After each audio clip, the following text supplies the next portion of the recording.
Alors cette Pologne, mais qu'est-ce qui se passe? Eh bien, conflit avec l'Union européenne sur ses entorses à l'état de droit d'après l'Union européenne. Et Mateusz Morawiecki, le Premier ministre polonais, dit au Financial Times qu'on modifie la loi, mais que la Commission qui a fait des sanctions, la Commission européenne, ne veut pas verser l'argent du fonds de relance et veut menacer. Alors qu'est-ce qui se passe?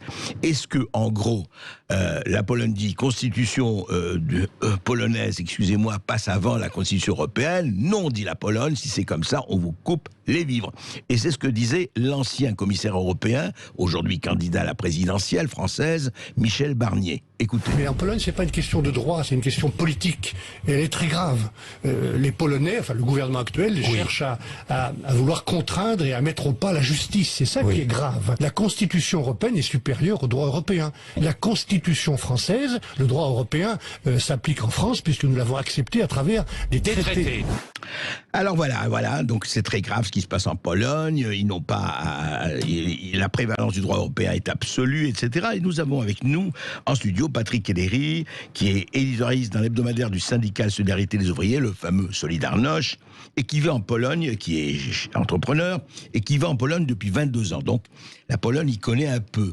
Alors, quand vous écoutez Michel Barnier, vous dites quoi, Patrick Ellery? Qu'il dit n'importe quoi, parce qu'en fait...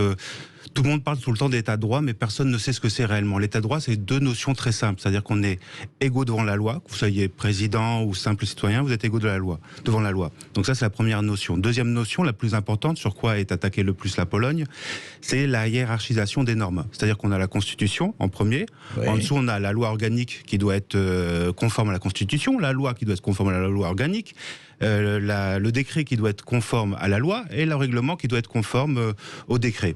Donc a priori, on pourrait avoir un état de droit dans une république socialiste, dans une république islamique, mais ce qui fait l'état de droit dans une démocratie, c'est le suffrage universel. C'est ça qui fait que la source de la norme doit être le suffrage universel. Démocratie et gouvernement par le peuple, pour le peuple.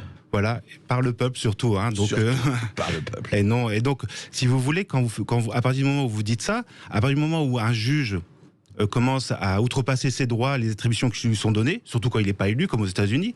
En France, c'est juste un fonctionnaire. Il a en lui-même, le juge n'a aucune légitimité. Il n'a de légitimité que ce que le peuple lui a octroyé. Et là, ce qu'a dit le tribunal constitutionnel polonais, il n'a pas dit, comme le dit par exemple Clément Beaune, qui n'arrête pas de mentir sur... Clément Beaune, c'est le ministre chargé de l'Europe, qui n'arrête pas de mentir sur la Pologne. Donc, ce qu'a dit le tribunal constitutionnel polonais, c'est que la Cour de justice de l'Union européenne ne peut pas intervenir sur des sujets sur lesquels le peuple polonais ne lui a pas attribué de compétences. Et c'est là où est tout le problème. C'est-à-dire que la Cour de justice de l'Union européenne, en ce moment, ça rentre dans les affaires polonaises sur des sujets hors compétences. Donnez un exemple, par exemple. Par exemple que l'Union européenne, d'après les Polonais, intervient de façon excessive dans tel ou tel... Vous pouvez donner un exemple? Il y a deux domaines. Il y a vraiment beaucoup de domaines déjà sur les juges. Sur l'organisation judiciaire, ce n'est pas dans les traités. C'est-à-dire que la Cour de justice de l'Union européenne n'a pas à intervenir sur l'organisation judiciaire de chaque pays. Elle n'a pas à intervenir aussi sur les sujets de société, comme l'avortement, ou comme tout ce qui peut concerner le mariage homosexuel. Ça, elle n'a pas à intervenir, ça ne fait pas partie des traités. Et elle essaye, enfin en tout cas la Commission essaye d'intervenir en faisant intervenir la Cour de justice de l'Union européenne. Mais vous savez, ça fait 22 ans que je vis en Pologne. Depuis que le parti qui est arrivé au pouvoir en 2015 est au pouvoir, les médias français, mais c'est vraiment, ce que je vais vous dire est hallucinant, mais c'est la réalité, 90% des informations qu'on vous donne, enfin négatives en tout cas sur la Pologne, sont fausses, mais complètement fausses. Carrément, vous dites 90%. Vous dites qu'on ment sur les médias, enfin la majorité des médias mentent sur la Pologne. Oui, est-ce qu'on vous a dit, par exemple, en Pologne, que c'est une démocratie, que le parti au pouvoir est un parti qui se dit gaulliste, mais vraiment il se dit gaulliste, que ce parti... Ce n'est pas une garantie de démocratie. Non plus, non, mais ce parti quand même a gagné 6 élections d'affilée en 6 ans, donc législatives, régionales, présidentielles 2 fois. En Pologne, la liberté d'expression est totale. Il n'y a pas de politiquement correct en Pologne. En Pologne, 2/3 des médias sont progressistes et anti-gouvernementales. Ils tirent à boulet rouge, mais tous les jours sur le gouvernement, 7 jours sur 7. En France, combien? Peut-être 10% le font. En Pologne, c'est un pays très sécure où le taux d'insécurité est le plus bas de toute l'Europe. et où on brûle pas de voitures, où les policiers ne sont pas attaqués, et pourtant les policiers sont très gentils en Pologne, hein, c'est pas parce qu'ils seraient très durs, etc. Donc on vous parle souvent des femmes en Pologne, mais ce qu'on ne dit pas, c'est que la Pologne, c'est le pays où il y a le moins de viols en Europe. Il y en a 20 fois moins qu'en France, 20 fois moins de viols qu'en France, et c'est des chiffres Eurostat, hein, qui ont été confirmés par des enquêtes, par des instituts indépendants qui ont fait des interviews de femmes. Les femmes gagnent la différence de salaire entre les hommes et les femmes sont parmi les plus basses d'Europe. C'est le deuxième pays en Europe où il y a le plus de femmes dirigeantes. Pas beaucoup de ça. Hein. Non, pas du tout. Puis moi, je peux vous donner des exemples. Vous avez par exemple Le Monde. Le Monde un jour écrit le quotidien, oui, Le Monde écrit que le journal Gazeta Wyborcza, donc le journal Gazeta Wyborcza, c'est le journal le plus anti-gouvernement qui est en Pologne, a été interdit dans les postes, enfin à la poste, et dans les stations-service de Orlen. Donc moi, à l'époque, je pensais que le journal Le Monde était un journal sérieux, donc je me dis mais c'est grave quand même, pourquoi ils ont fait ça? Donc je vais vérifier quand même dans une poste. Dans la poste, il y a le journal Gazeta Wyborcza avec tous les autres. Je vais dans une deuxième poste, il y a le journal Gazeta Wyborcza dans la deuxième poste. J'appelle ma femme, je lui dis, je sais que tu dois faire le plein. Est-ce que tu peux regarder s'il y a Gazeta Wyborcza dans la station Orlen? Elle y va, Gazeta Wyborcza est là. Je demande à des stagiaires de Sciences Po, une semaine plus tard que j'avais, de prendre leur téléphone et de vérifier qu'ils prennent la poste qu'ils veulent, et la même chose. Donc j'informe le rédacteur en chef de Le Monde que cette information est fausse. Donc je lui prouve, etc. Et il m'envoie à la fin, au bout de 3-4 échanges assez désagréables de sa part, il me dit, vous n'avez qu'à pas lire notre journal. Ah, carrément. Ouais. Et je peux vous faire les mêmes histoires sur La Croix. La Croix a dit qu'il y avait une grève en Pologne des enseignants par le principal syndicat d'enseignants en Pologne sur les manuels scolaires. Donc je m'interroge parce que ma fille m'a rien dit, qu'il n'y avait pas de grève, etc. Je lui demande, elle me dit il n'y a pas de grève. Je demande à des parents, il n'y a pas de grève. Je demande à des enseignants, il n'y a pas de grève. Je vais sur le site internet du syndicat. Et là, dans l'actualité, il ne parle pas du tout de grève, mais nulle part. Donc, j'en informe le journaliste de La Croix. Le journaliste de La Croix me dit, ah bah oui, enfin, je lui prouve. Et donc, il s'en rend compte, il dit, écoutez, je suis désolé, on va au moins l'enlever de la page Internet. 15 jours plus tard, je vérifie la page Internet. Ils l'ont toujours pas enlevé. Rien été enlevé. Donc, je le recontacte. Il me dit, c'est ma rédaction qui a refusé de l'enlever. Donc, pour moi, c'est des vrais fake news. C'est-à-dire qu'ils savent que c'est faux. Mais alors, je comprends, à votre avis, enfin, comme ça, pourquoi ce sentiment vis-à-vis de la Pologne? Pourquoi on ne donne pas les faits et les chiffres? Enfin, où est le problème? On n'est pas enfin, je pense pas que ces médias sont anti-polonais primaires, ou alors, pourquoi? À votre avis, quelle raison? Je pense qu'il y a deux raisons. Il y a d'abord, la première raison, c'est un gouvernement conservateur et pas du tout progressiste. Donc on essaye de le descendre. Ça plaît pas. Ça plaît pas. C'est un gouvernement qui refuse les migrants. Donc ça c'est terrible, c'est pas dans le credo. C'est un gouvernement qui refuse la chosification des enfants et l'institutionnalisation des théories du genre. Vous voyez, tous les credos du progressisme sont mis à bas. Il ne coche aucune case de la pensée correcte. C'est grave. Mais en fait, la Pologne est un pays... Alors, revenons juste à l'Europe, parce que à votre avis, le bras de fer, parce que le bras de fer il y a, vous pensez que le gouvernement polonais va tenir? Qu'est-ce qui peut se passer, à votre avis?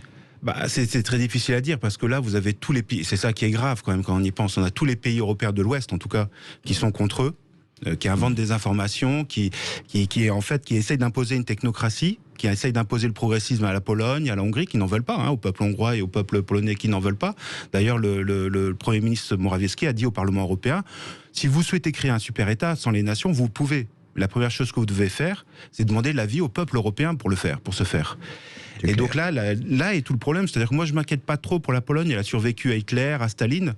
Moi, je m'inquiète plus pour la France parce que quand même, c'est assez grave ce qui est en train de se passer. Vous avez tous les partis au Parlement européen qui ont voté contre la Pologne à la décision du tribunal, comme on entend M. Barnier, contre la décision du tribunal polonais et en fait, tous les partis, droite comme gauche, conservateurs, LFI, PS, Verts, La République En Marche, les Républicains, ont voté contre la Pologne. Il y a seulement le Rassemblement National qui a soutenu la Pologne lors de ce vote. Et en fait, oui, c'est le problème pour vous, comme c'est le problème. Est-ce que c'est une Europe des nations ou est-ce que c'est une Europe qui veut devenir totalement fédérale et supranationale? C'est tout le problème. C'est tout le problème. Elle peut le devenir fédérale, mais il faut d'abord demander l'avis des peuples, l'accord des peuples. On ne peut pas la faire devenir, comme dit, comment il s'appelle, Bruno Le Maire, ministre de l'économie, qui dit que le but, il le dit, vous pouvez le retrouver dans la presse, qu'il faudrait faire un empire européen, que le but c'est d'arriver à un empire européen. Oui, mais pour avoir un empire européen, encore faut-il avoir une politique de défense, politique de santé, et marcher sur le même pas.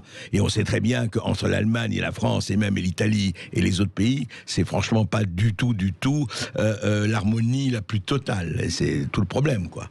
Mais en fait, aujourd'hui, en Pologne, on vit bien. Ah oui, l'économie est florissante, et je pense que c'est ça le problème. C'est que, comme je vous disais, c'est le pays où il y a le moins d'insécurité. C'est le pays où il y a la plus forte croissance. C'est le pays où il n'y a pas de politiquement correct.